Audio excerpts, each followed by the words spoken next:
펑유샹, 우페이프, 순천팡으로 나눠진 집계는 힘이 많이 약해졌습니다. 펑유샹은 내몽골 자치구와 간수성의 서북쪽으로 밀려났고 우페이프와 순천팡은 남쪽으로 도망을 켰습니다. 장쩌리는 동북 삼성과 허베이성, 산둥성이라는 양쯔강 이북 중국의 핵심 지역을 손에 넣었죠. 단치루이는 자신의 환계를 다시 재건하라 하였지만 장쩌리는 그에게 허울뿐인 대총통의 다리를 주고 군사권을 주지 않았죠. 남쪽에서는 군사력 없는 혁명의 한계를 뼈저리게 느끼고 있는 순원이 있었습니다. 이때 유일하게 순원에게 관심을 보내며 지원해준 나라가 있었으니 공산혁명을 성공시킨 소련이었습니다. 순원은 혁명을 성공시킨 레닌을 부러워하며 10월 혁명을 축하한다는 서신을 보내고 레닌에게서는 동방의 광명이라는 극찬의 답장을 받으며 친밀감을 쌓고 있었습니다. 당시 중국에서는 오사운동의 반제국, 반봉건주의를 이어받아 1921년 7월 중국 공산당이 결성되었습니다. 창립 멤버에는 그 유명한 마오쩌둥이 포함되어 있었죠. 소련과 세계 혁명기구인 코민테른의 지원으로 노동, 농민운동을 지속적으로 벌이며 중국 공산당의 세력은 넓어지고 있었습니다. 민족주의를 싫어하고 당 이외의 군사력을 가진 군벌들이 중국 대륙을 차지하면 공산혁명이 불가능할 것을 안 소련은 순원과의 협력에 긍정적이었죠. 마침내 1924년 1월 국민당 전국대표회의에서 국공합작이 결의되며 공산당원이 국민당에 가입할 수 있게 됩니다. 연소용공. 이때 공산당원 300명은 국민당에 가입하죠. 마오쩌둥과 장제스의 적과의 동침 시작.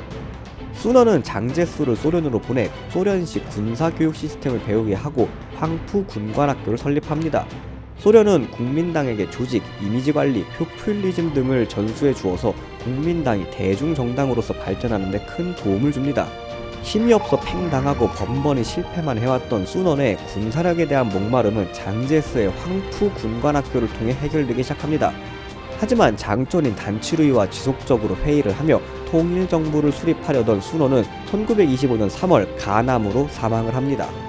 삼민주의로 현대 중국의 이념적 토대를 쌓은 인물의 허망한 죽음이었죠. 순원 사후 장쩌리는 적극적으로 남벌을 시행하였습니다. 돈과 무기가 필요했던 장쩌리는 당시 만주 일대에서 항일 무장투쟁을 하고 있던 한국 독립군을 잡아 일본에게 넘기고 현상금과 각종 지원을 받는 미스야 협정을 체결하죠. 이 때문에 만주에서의 독립운동이 약화되고 독립운동가들은 중국 남쪽과 연해주 일대로 거점을 옮기고 맙니다.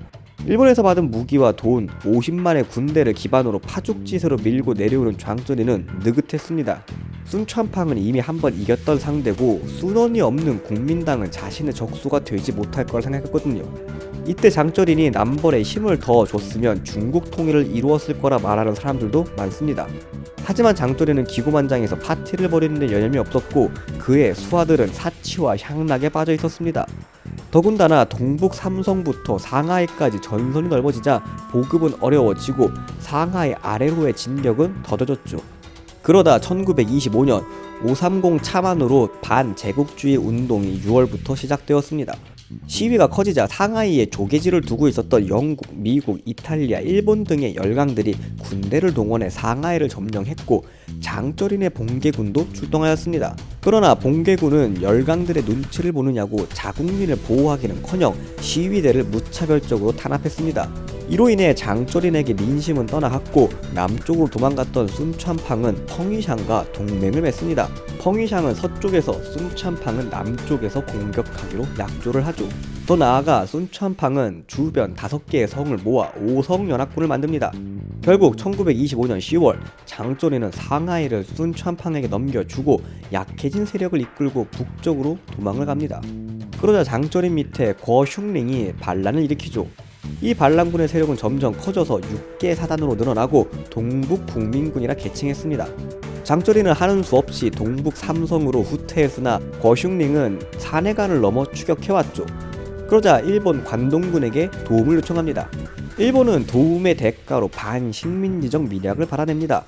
당시 만주 일대의 철도 부선권과 관리권을 가지고 있었던 일본, 거슝링이 철도를 이용하는 것을 저지했습니다. 그리고 요충지에 관동군을 배치하며 거슝링의 진격을 막았죠. 전력을 가다듬은 장쩌린은 아들 장셰랑의 공군을 적극 이용해서 반격에 나섭니다. 비행기로 거슝링군의 보급기지를 박살내자 반란군의 사기는 급격히 떨어지고 결국 반란은 진압되고 맙니다. 한편 펑위샹은 장쩌린에게 대항하기 위해 소련과의 합작을 생각해냈고 모스크바로 가서 스탈린을 만납니다.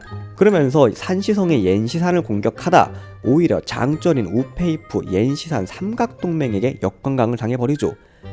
지지 기반을 잃어버린 펑위샹은 자신의 남은 군대를 국민당에 편입시키고 국민당의 편에 섭니다.